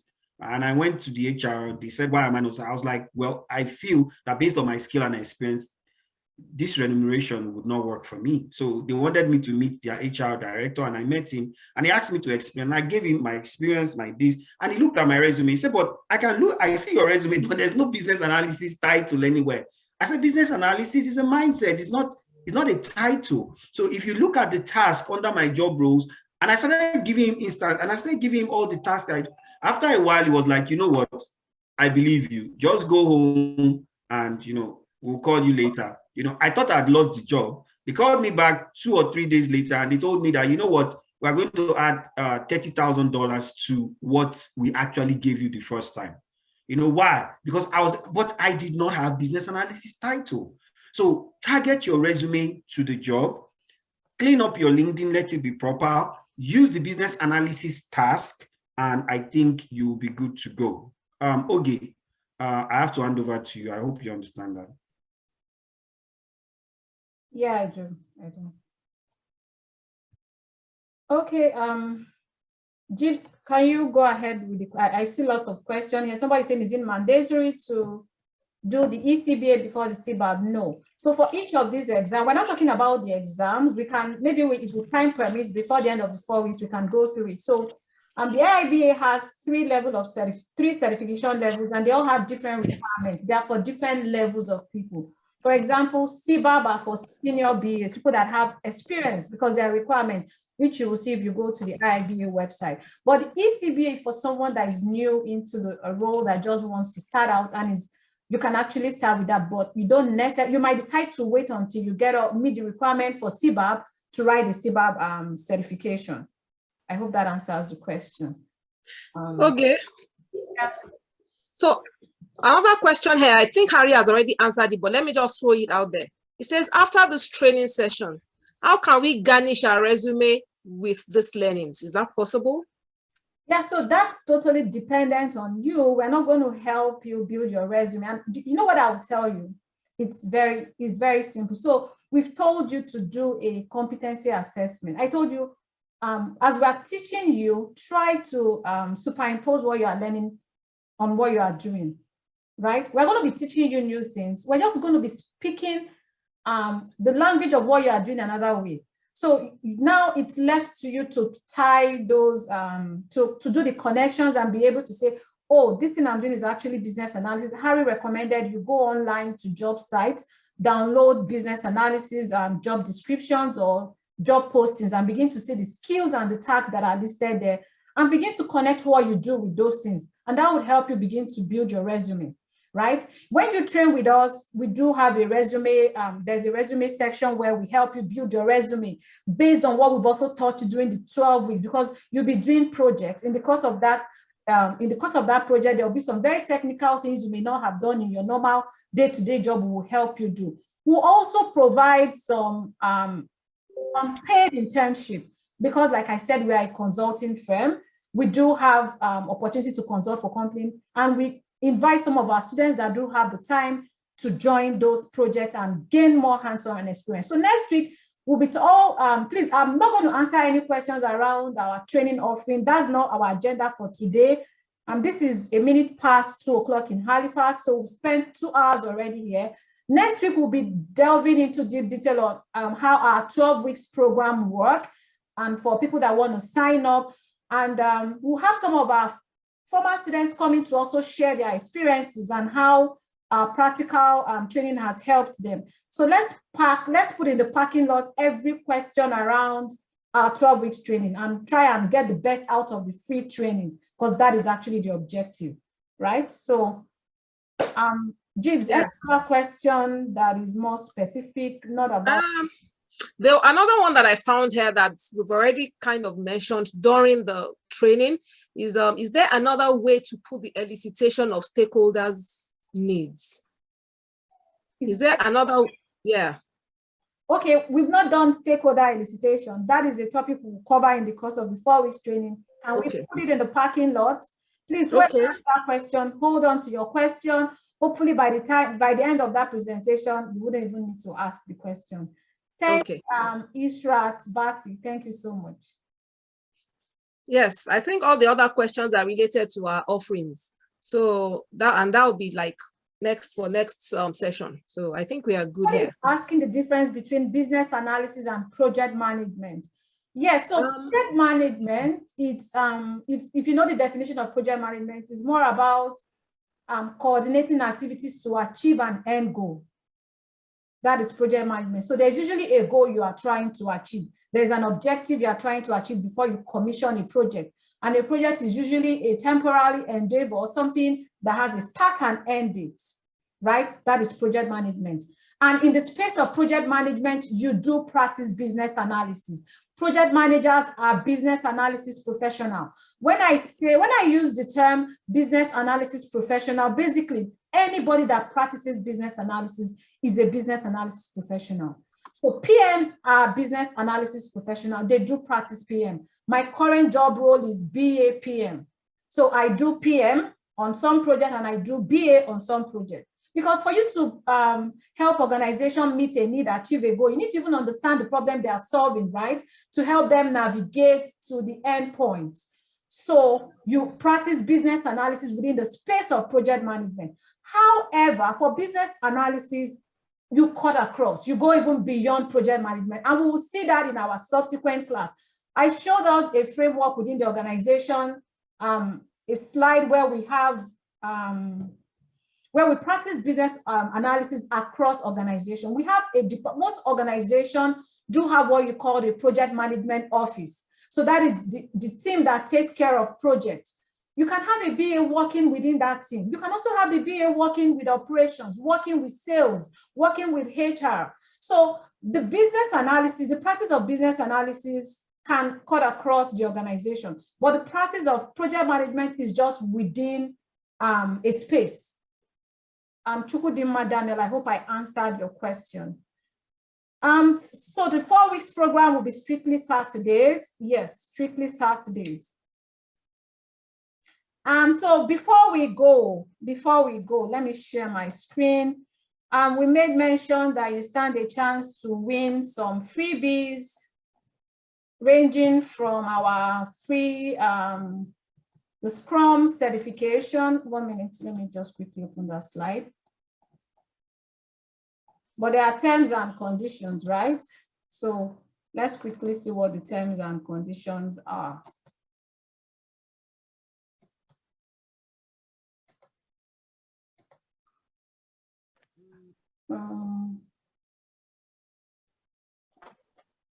So please, James, let me know when I'm sharing. Yes, I can. Okay. It's coming up. Yes. Okay, good. So it's not a sharing mode. Okay. Hold on. Slide mode. Yeah, so for you to stand a chance to win our either 100% scholarship to attend our 12 weeks training, yes, we can be generous because we want to help. We want to help people as much as possible. We want to upgrade your earnings. We want to improve your potentials. You can also win 5 lucky winners every week. So the scholarship is not weekly, but every week you stand a chance to get to win the Scrum Fundamental certification. So we'll provide you access to do a self-paced learning and get the certification, and you can show it on LinkedIn, right? So that recruiters and hiring manager knows, oh, this person has actually taken time to learn this and they are certified. And this is valued at 200 USD. So however, for you to qualify for any of these, you must be registered for this training. We actually put out a Google form to get people to register for this so that we can notify them weekly. If we change platform, which we suspect we'll do next week, we'll be using Microsoft Teams. So we need your data to be able to keep you informed. Then you will have to stay to the end of the training every day. You need to follow us on LinkedIn, Instagram, and Facebook. Jeeves, you can post those links for the social media. We share our posts. Some of you, you've learned a whole lot of things here today. Can you go to the social media where we posted this training and put in comments? What have you learned? What did you take out of this? Has this opened your mind? Have you done business analysis training and you were still confused? But coming out of this training, your mind has been, like you have a new revelation. Some things have dawned on you. We share our posts, like our posts, talk about your experience on the training. And by when we come next week, we're going to be telling you the successful people that won, and then you can claim your prizes. We need your email address, which we'll capture from the Google form to be able to do that. This replay will be available on our YouTube channel. So if we also have you registered, you'll be getting it via email. That will be all. I think, Jibola, do you have the links posted? I'm posting that now. Okay, Telegram. It's the only Telegram that, okay, let me get that. Yeah, don't worry, I can help do that. Let me stop sharing. So yeah, if you can, so 1 minute here, let me post the link so you can follow, share. You need to put the Instagram and the rest. Yeah, I'm doing that.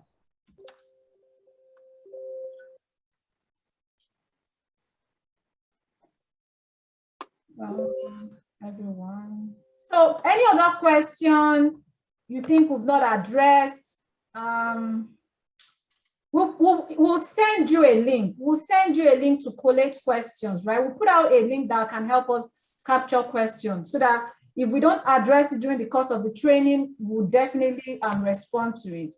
So we'll be this is we're at 9 minutes past time. We apologize for taking you beyond time. So come hungry, come ready. I hope you've learned some things today, really, because first we needed to open your mind to the possibilities, open your mind to where you are, so that you can move from where you are to the next step. So next week, we'll do a deeper dive. Harry wanted to start that today, but because of time, we had to take lots of questions. Because of time, we couldn't do that. So stay tuned, look out for communications via email. You'll be getting the replay, the links to the replay as soon as possible. Thank you, everyone, for joining. Thanks, Jibola. Thank you, everybody. Thank you. See you next week. Yeah, take care, everyone. Enjoy your week.